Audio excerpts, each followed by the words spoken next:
Hey, hello friends. Mark Holmes here, my buddy Cowboy Jobu, and as always, thank you guys for watching, commenting, and subscribing to the Jobu Sports Report. Because without you guys, man, I'd just be lost without you guys.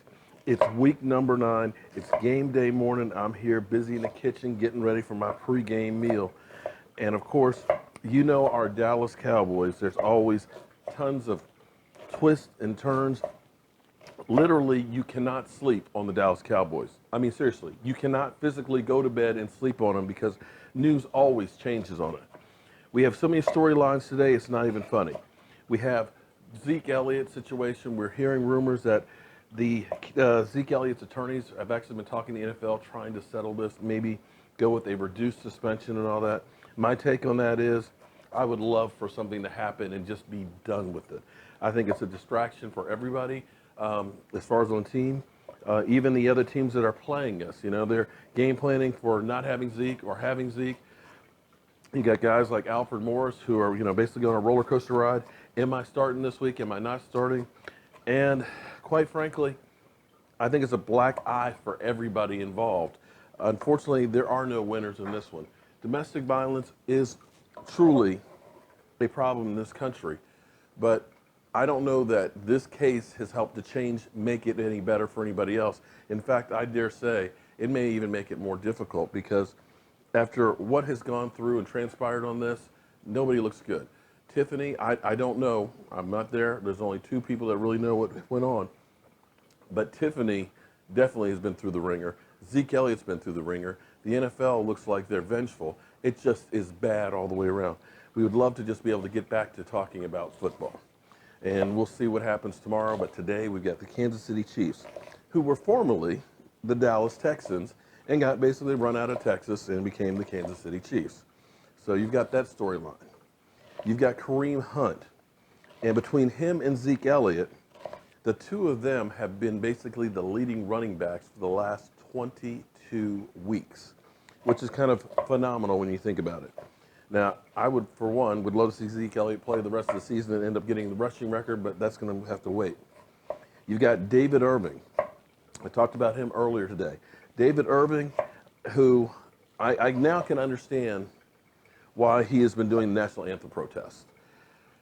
When you look at what happened with him and his background, he was accused of domestic violence, a case that was dropped.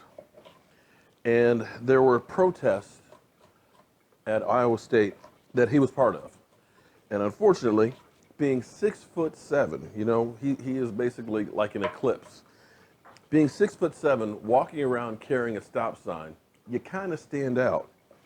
And he was singled out and kicked out off the football team, thus ending his college career.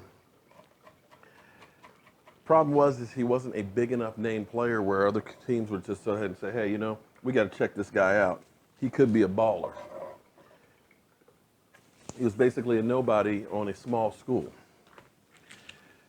Fortunately, his former coach ended up getting workouts for him.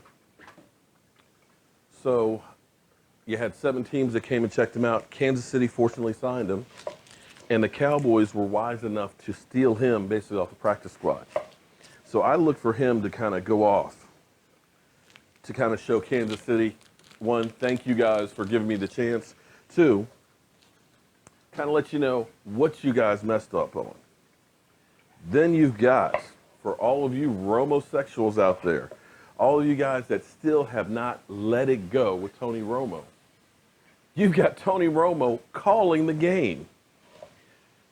This is going to be interesting to see if he's proud of Dak Prescott and what the team's doing, or if he's more like a sculpted lover.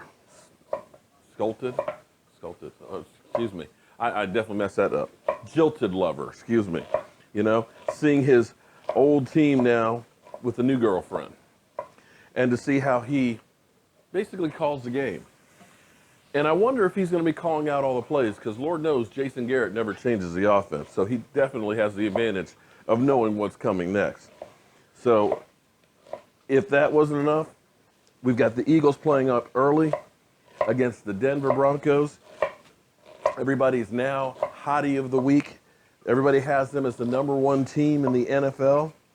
And I smell an upset. Denver's got Brock Osweiler, who has traveled the NFL after signing that big deal with the Texans, got traded to Siberia, good old Cleveland, and now back in Denver where he was sitting on the bench, and now thrusted into the starting role. You can't make this stuff up. So they're on the road in Philadelphia. We'll find out if the Eagles still are that team to beat. I, of course, got my ribs outside smoking right now. Gonna make some Cowboys baked beans to go with it and some potato salad. So you know I gotta have my game day meal on. So as always, guys, any other news on the Dallas Cowboys, we're gonna be bringing it to you. We'll be live streaming at 30 minutes before the game, talking about the Cowboys, talking about what's going on with the Eagles. We'll definitely be there at halftime and a post-game show. Thank you guys for all your support. I can't wait to get my eat on.